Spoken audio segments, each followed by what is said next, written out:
Sunil, very good morning Sunil. ഇന്നലെ ഒരുപക്ഷെ അടുത്തിടെ രാജ്യം കണ്ടതിൽ വെച്ച് ഇന്ത്യ മുന്നണിയുടെ ഒറ്റക്കെട്ടായ ഏറ്റവും ശക്തമായ പ്രതിഷേധമാണ് നമ്മൾ ദില്ലിയിലെ തെരുവിൽ കണ്ടത്. അവിടെ അഖിലേഷ് യാദവ് ബാരിക്കേഡിന് മുകളിൽ കയറുന്നു, മഹുവ മൊയ്ത്ര തൃണമൂൽ കോൺഗ്രസ് ബാരിക്കേഡിന് മുകളിൽ കയറുന്നു, ജോൺ ബ്രിട്ടാസ് അടക്കമുള്ള നേതാക്കൾ രാഹുൽ ഗാന്ധിക്കൊപ്പം നിലയുറപ്പിക്കുന്ന കാഴ്ചയാണ് നമ്മൾ കണ്ടത്.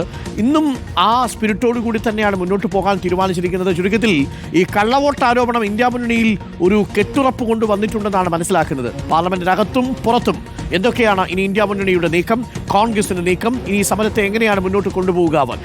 ബീഹാറിൽ തേജസ്വി യാദവും രാഹുൽ ഗാന്ധിയും ഒരുമിച്ചുള്ള വലിയ റാലി വരെ ഒരുപക്ഷെ ഇതിന്റെ ചൂടും ചൂരും നഷ്ടപ്പെടാതെ നിർത്തണം കോൺഗ്രസിന്. എന്തൊക്കെയാണ് മുന്നോട്ടുള്ള നീക്കങ്ങൾ? സുനിൽ.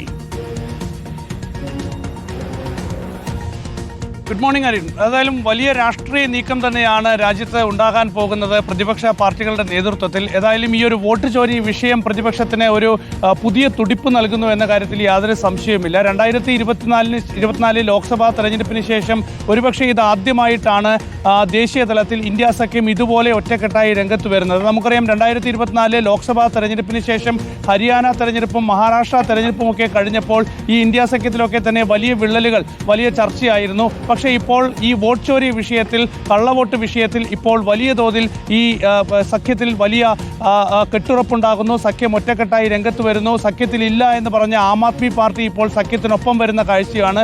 കോൺഗ്രസിനെ വിമർശിക്കുന്ന തൃണമൂൽ കോൺഗ്രസ് ഈ ഒരു മുന്നേറ്റത്തിൻ്റെ മുന്നിൽ നിൽക്കുന്ന സാഹചര്യമുണ്ട്. അപ്പോൾ എല്ലാ പാർട്ടികളും ഒറ്റക്കെട്ടായി ഇപ്പോൾ രംഗത്ത് വരുന്ന ഒരു സാഹചര്യം പ്രതിപക്ഷ നിരയിൽ പ്രതീക്ഷ നൽകുന്നതാണ്. തീർച്ചയായും ബീഹാർ തെരഞ്ഞെടുപ്പൊക്കെ അടുത്തു വരുന്ന സാഹചര്യത്തിൽ ഏതായാലും ബീഹാറിലടക്കം അവിടുത്തെ ഡെപ്യൂട്ടി ഉപമുഖ്യമന്ത്രിക്ക് 2 വോട്ടർ ID കാർഡുണ്ട് എന്ന ആരോപണം കഴിഞ്ഞ ദിവസം തേജസ്വി യാദവ് ഉയർത്തിയിരുന്നു. അപ്പോൾ ഇതൊക്കെ വലിയ തോതിൽ ജനങ്ങൾക്കിടയിൽ ചർച്ചയാക്കി കൊണ്ടുവരിക എന്ന വലിയൊരു പ്രചരണം പ്രതിപക്ഷം ഇപ്പോൾ ആരംഭിക്കുകയാണ്.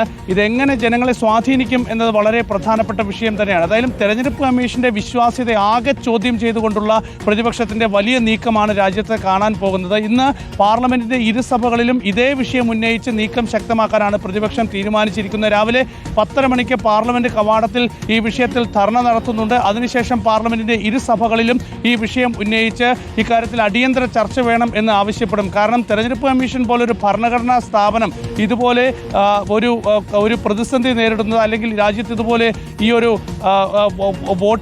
കള്ളവോട്ട് സംബന്ധിച്ചുള്ള കാര്യത്തിലൊക്കെ തന്നെ ഒരു നടപടിയും എടുക്കാത്ത ഒരു സാഹചര്യം ഗുരുതരമായ സ്ഥിതിയാണ്. അതുകൊണ്ട് തെരഞ്ഞെടുപ്പ് കമ്മീഷന്റെ വിശ്വാസ്യത കാത്തുസൂക്ഷിക്കാൻ ശക്തമായ ഇടപെടൽ വേണം എന്നാണ് പ്രതിപക്ഷം ആവശ്യപ്പെടുന്നത്. അരുൺ ചൂണ്ടിക്കാണിച്ചതുപോലെ തന്നെ ഇന്ന് സുപ്രീം കോടതിയിൽ നിന്നും ഒരുപക്ഷെ നിർണായക തീരുമാനം ഉണ്ടാകാനുള്ള സാധ്യതയുണ്ട്. അപ്പോൾ കോടതി എന്ത് പറയുന്നു എന്നത് വളരെ പ്രധാനപ്പെട്ട വിഷയമാണ്.